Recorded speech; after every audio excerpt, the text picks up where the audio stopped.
This starts the part 2 reading of Castle Diary, the Journal of Tobias Burgess. February 6th, Tuesday. Back to schooling this day. Sitting in the cold, keep fair freeze me to the bone. So when lessons were ended, I slipped into the kitchen. While thawing in its warmth, I watched a kitten lad making pie shells, which he did call coffins.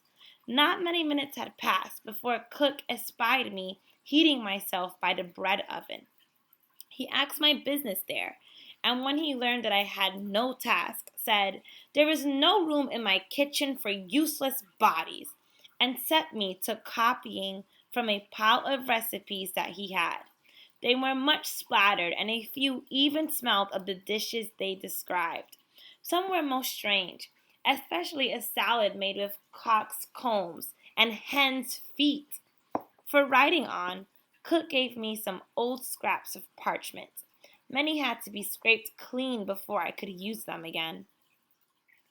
February 13th, Tuesday. Before lessons, I went again to warm myself in the kitchen and watched while cook made bread.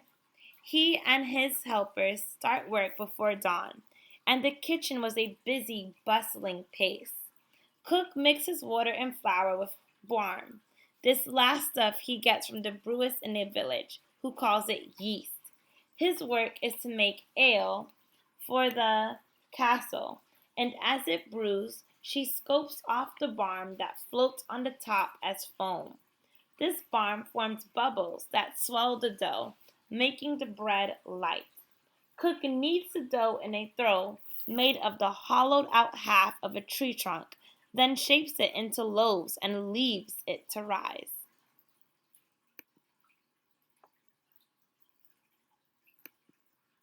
February 14th, Wednesday. Cook showed me today how they bake bread. A kitchen lad lights the oven early on baking days so that it is hot when the loaves are ready for baking. He begins by burning bundles of sticks and then throws in a log or two. As soon as the oven glows over all, he scoops out the embers, brushing out most of the gray ash, then wipes the oven floor with a wet mop.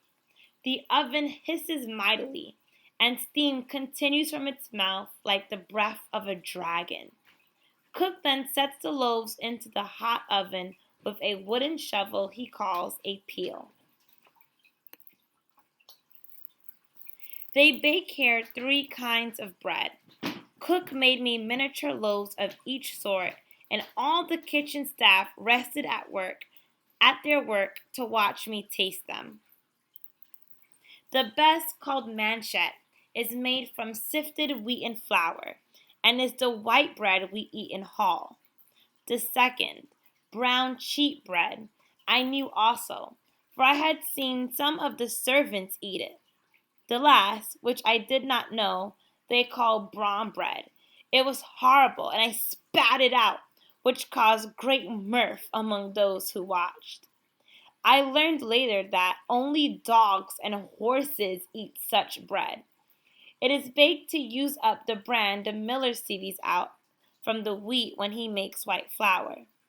At such ill use, I ran out of the kitchen and vowed not to go back there, even if the ice freezes off all my fingers. February 21st, Wednesday. Tomorrow I am to spend the day at the butts, which is what they call the archery targets here, and must do so in the company of the constable.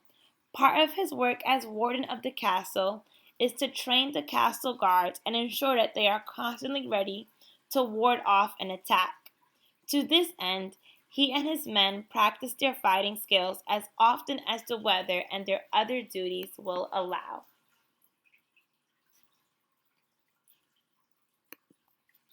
To him, also, is given the task of instructing us pages in the basic points of archery, though clearly he does not relish such a chore, for when my uncle asked him to watch over me at the butts, he protested loudly.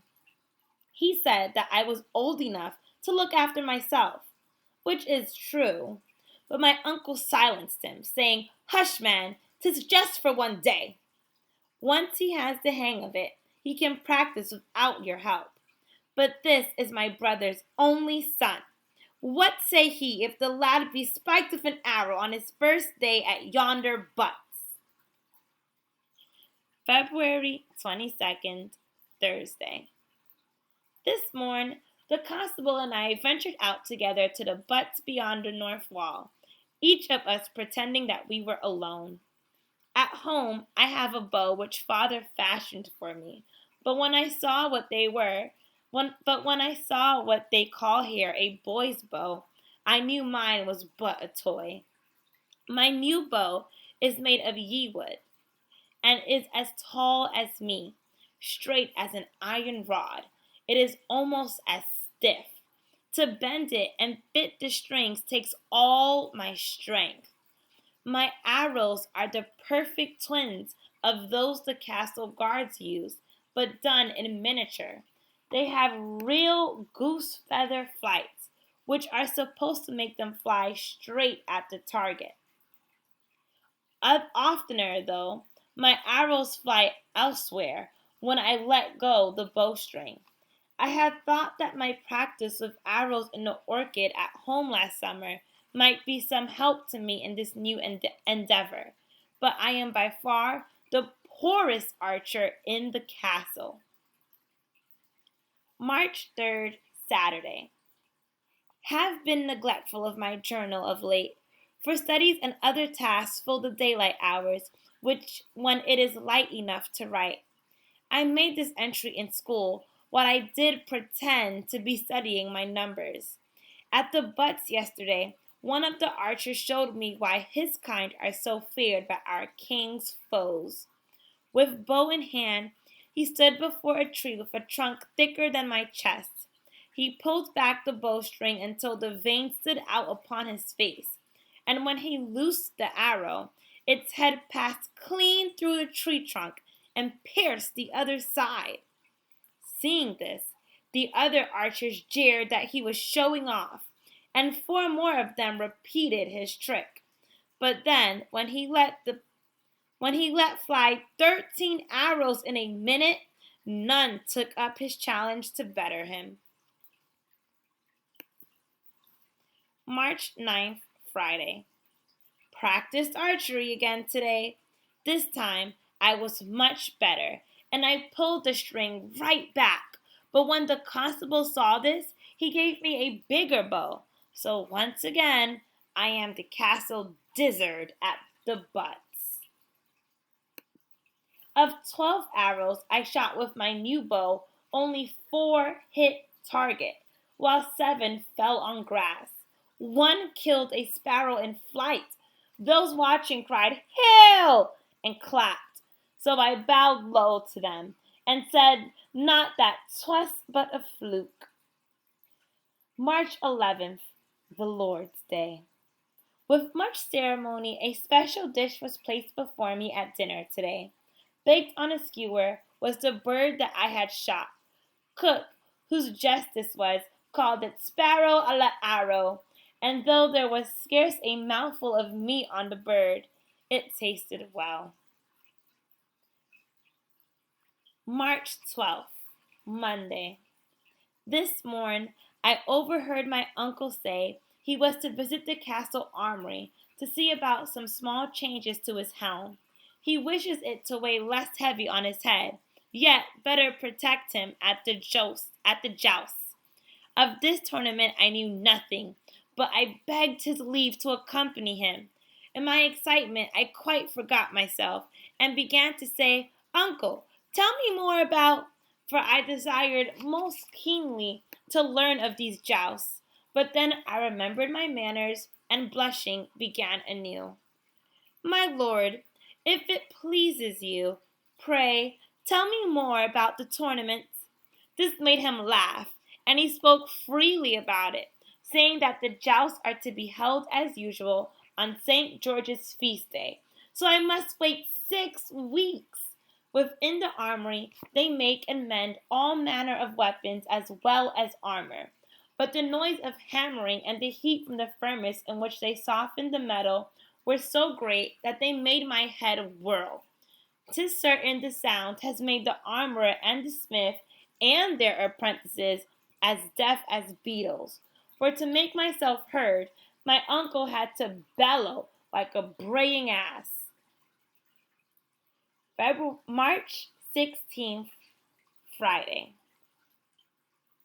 My cousin Beth has sewed me a shirt of Egyptical cotton.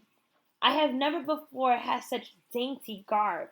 I hastened to put it on, but because it is new, the seams and stitches rubbed my skin sore.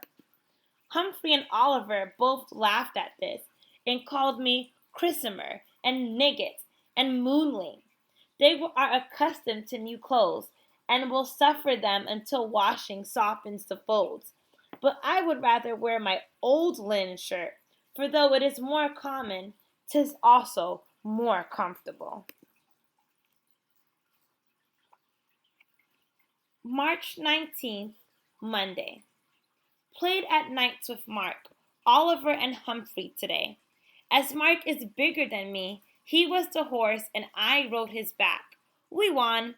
Oliver toppled from his horse and got a bloody nose. Serves him right, for he did twist my ears most painfully and call me the worst names when first I wore my new shirt. March 20th, Tuesday. Wrote yesternight by candle's flicker and fell asleep with quill in hand. When I awoke, the candle had set the pages alight and would have burned my straw mattress, or worse, if Humphrey had not smelled smoke and beat out the flames. This morning, Chaplain likewise beat my backside to teach me care with candles, he said.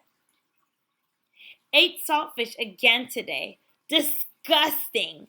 Here, they are more careful to follow the church's rules than at home. So besides every Tuesday, Friday, and Saturday being fish days, they also eat fish on each church festival. This means we eat vile fish more often than flesh or fowl.